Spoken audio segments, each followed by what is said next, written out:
നമ്മളിപ്പോൾ വന്നിരിക്കുന്നത് അമാൽഫി ടൗണും അതുപോലെ തന്നെ അമാൽഫി ഷോപ്പിംഗ് സ്ട്രീറ്റും ഒന്ന് എക്സ്പ്ലോർ ചെയ്യാൻ വേണ്ടിയാണ്. അപ്പം നമ്മൾ ആദ്യം തന്നെ വിസിറ്റ് ചെയ്തത് അമാൽഫി കത്തീഡ്രലാണ് കേട്ടോ. ഇതൊരു അറബ് നോർമൻ സ്റ്റൈലിൽ ആർക്കിടെക്ചർ ചെയ്തൊരു കത്തീഡ്രലാണ്. ഇവിടുത്തെ ഈ സ്റ്റെയേഴ്സ് ആണ് കേട്ടോ ഈ കത്തീഡ്രലിന്റെ ഹൈലൈറ്റ്. ഞാൻ ഒരുപാട് ഫോട്ടോസിലും വീഡിയോസിലും ഞാൻ ഈ കത്തീഡ്രൽ കണ്ടിട്ടുണ്ട് കേട്ടോ. ഇവിടെ ഇരുന്ന് കുറെ ഫോട്ടോസ് ഒക്കെ എടുത്തതിന് ശേഷം നമ്മൾ പിന്നെ ഷോപ്പിംഗ് സ്ട്രീറ്റിലേക്ക് ഇറങ്ങിട്ടോ. ഇത് ശരിക്കും പറഞ്ഞ ഒരു ആർട്ടീസിയൻ ഷോപ്പിംഗ് സ്ട്രീറ്റ് ആണ്. അതായത് ഇവിടെയുള്ള ആളുകൾ ലോക്കലി പ്രൊഡ്യൂസ് ചെയ്യുന്ന സാധനങ്ങളാണ് നമുക്ക് ഇവിടെ കൂടുതലായി കിട്ടുന്നത്.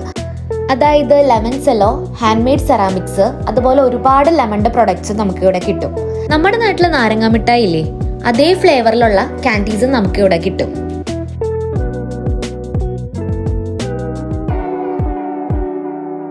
ഇത് ഭയങ്കര നാരോ ആയിട്ട് ഇടുങ്ങിയ ഷോപ്പിംഗ് സ്ട്രീറ്റ് ആണ്. ഇതിന്റെ രണ്ട് സൈഡുകളിലായിട്ടാണ് ഷോപ്സ് ഉള്ളത്. ഈ കാണുന്ന ഷോപ്പിൽ നിന്ന് നമ്മളൊരു ജലാറ്റോ ഓർഡർ ചെയ്തു. ലെമണിന്റെ ഫ്ലേവറുള്ള ജലാറ്റോ ആണ് നമ്മൾ വാങ്ങിയത്.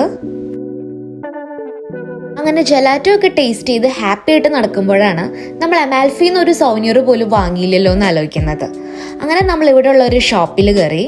അങ്ങനെ അമാൽഫിയിലെ ഒരു ഓർമ്മയ്ക്ക് വേണ്ടി ലെമണിന്റെ ഈ ഒരു മാഗ്നറ്റ് ആണ് നമ്മൾ വാങ്ങിയത്.